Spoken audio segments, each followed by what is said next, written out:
Mediaite reports Donald Trump is on track for a blowout 330 vote electoral vote lead.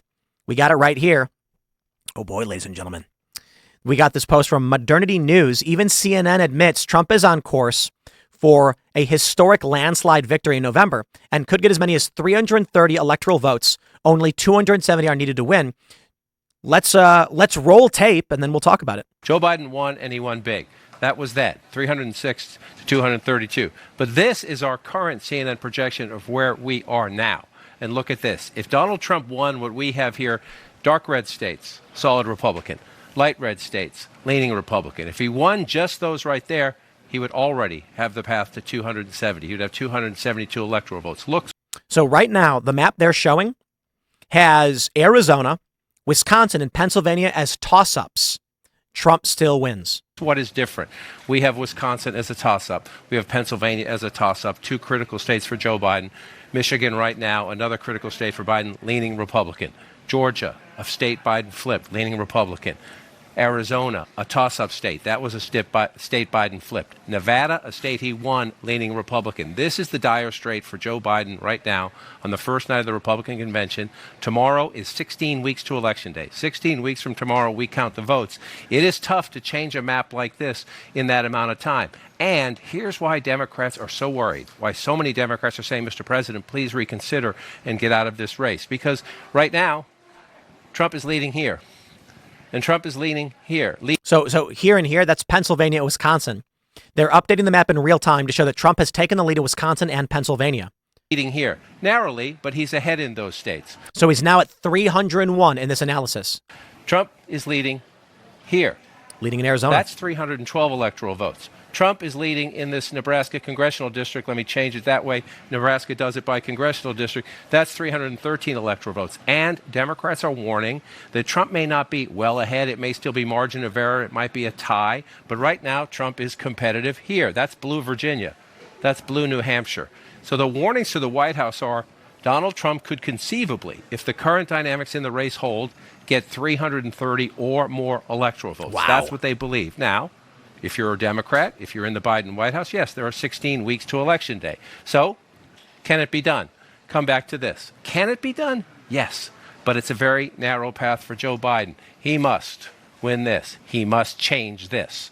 Michigan has to go blue, and he must win this. Okay, so if he wins New Hampshire, if he wins Pennsylvania, Michigan, Wisconsin, and Minnesota, he still only has 269 electoral votes. What's that number? Even if he did that, won the three blue wall states, he's at 269. So he either has to get Arizona or Nevada back or get Georgia back and win the Nebraska congressional district. So Joe Biden has essentially one, maybe two, narrow paths to 270. So that's it. I do not see a Joe Biden path to victory. Things can change. You take a look at this. We are still in the pre-assassination polling stages. Betting odds show Donald Trump spike massively. He's up 10 points in the betting odds. Let me pull up the Real Clear Politics presidential polling. Let's see. Do we have this one?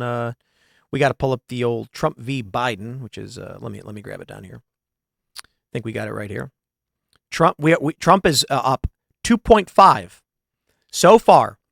We have two post-assassination. Actually, I'm sorry. We have one post-assassination poll. Reuters Ipsos with Trump up 2 points. Frank Luntz says we're going to see 1 to 2 points. I know we've been covering it all week, or the equivalent of that with voter turnout. Agreed. My friends, you got to turn out. We're 4 months out. This is why they want to suppress the photo of Donald Trump raising his fist, because it's the truth. We are just about 3 3.75 months away from the election. Will you remember what Donald Trump did? You know, depends on what his ear looks like. Not trying to be silly or disrespectful. If Donald Trump's ear is scarred, there will never be a moment where people will forget. Every time he speaks and turns his head and looks, and you see the scar on his ear, you will be reminded that this man survived an assassination attempt and came back to work to campaign. The question is 4 months Will people maintain that fervor for 3 to 4 months more? That's why I said on Twitter, if Donald Trump can take a bullet for you, you can take the time to go vote for him. He showed up on Monday for work. I absolutely love this. I love this. I was like, dude, we'd be okay if you took a day off, right? He did. He took Sunday. But I'm just like, you can take some time off to heal and not have the bandage and, he showed up for work on the next day. So did his kids. Respect. Absolute respect. Will you show him the same respect on Election Day? If the answer is yes, he can't lose. And now I tell you this. Here's my fears. My fear is that Donald Trump does bad. He's not going to be the president we hope he is. He's got even Luke Rudkowski wearing a T-shirt saying convicted felon for president. You know why? Because we cannot deny it. I don't like the Republican Party. I don't like the Democratic Party. I think Donald Trump made tremendous errors in his first term, but you can't deny it. He is a net positive. There are certainly people who love Trump and they say he's the God Emperor and he's the greatest president of all time. And I'm just like, yeah, okay, guys. Like, have those opinions are fine. I don't agree. Donald Trump is just the only good president I've ever seen. He's the only good president I've ever seen. Look, I've worked with cafe managers, okay? Everybody's got their pros and their cons. There's no Superman. Even Superman in the comic books has flaws and comes upon conundrums and questions that he can't answer. The idea that Donald Trump's going to go in and whack every mole and get a perfect score, like he's going to walk in, bowl a perfect game, then he's going to go play beer pong and nail every cup first go. Like, come on. You can be good at bowling. Professional bowlers don't get perfect games every single time. I look at Donald Trump and I say, 51%. I'll take it. Peace agreements. And so this is my point. Right now, it's looking like he's going to win, and he should win. Not because he's perfect, not because he's God Emperor, not because he's going to save America, not because he's going to be marginally good. That's it.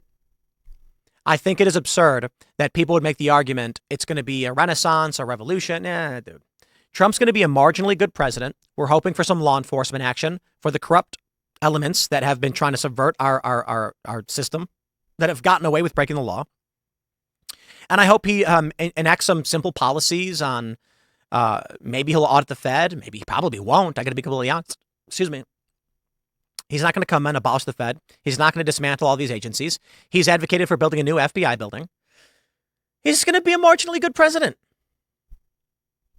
I look at the foreign policy plans and I say, yeah, good. I look at peace agreements, attempts with North Korea. I say, good. I look at Bolton, bad. Drone strikes, bad. Commando rates, bad. But he'll do well. He'll do well. He'll do well. So even someone like me that hates the Republican Party and the Democratic Party and the Libertarians, I like you guys, but you're too goofy. And even someone like Luke, who Luke has just been anarchist, anti-government. We're both now being like, yeah, Trump. I said this to Dave Smith, who should have been the Libertarian candidate. And he's anti-Trump. He's critical of him. I was like, dude, I get all of the criticisms of Trump, but like, if your opportunity right now is a president who has shown you he will have good foreign policy, not perfect, not the best, marginally good, take it, right?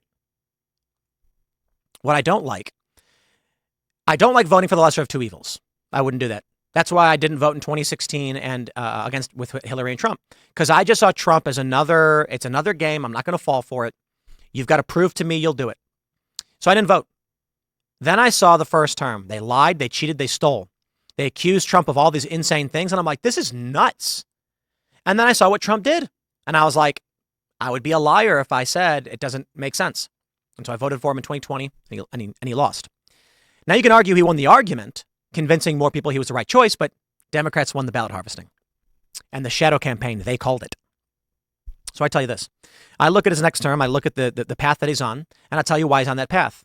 Because when you've got Luke Rudkowski of We Are Change to wear a shirt saying convicted felon for president, you know that he's won over some of the U.S.'s most ardent critics. Why? Guys, you don't like Trump. Deal. You're allowed not to. You think his domestic policy is bad. Have at it. But he's going to give you one big thing that you've been asking for 20 or 30 years. No new wars and timelines for withdrawal. That's what I said to Dave Smith. I was like, If you're going to get Biden or Romney, I can understand why you say this is ridiculous. But if you're going to get Trump or Biden, you might go, all right, I'll bite my tongue and I'll vote for him because he's going to make important moves in foreign policy. That's why he's winning. Also, because he's proven he's strong. He really is. So I respect it. I really do. And I'm glad to see it. I think by next week, the numbers are going to be apocalyptic for Joe Biden. And swapping out at this point would be a waste of time. J.D. Vance will be speaking tonight at the RNC, so he's going to have to crank things up and get the job done. I'm going to wrap up this segment for now, but I'll stick around live for those that are watching live to read some super chats. Head over to timcast.com, click join us to become a member to support our work directly. And we're going to be checking out the RNC and schmoozing and not boozing. No alcohol for me. But I'm hoping to have another cheeseburger today. It will be very delicious. The new fashioned. It's a good place.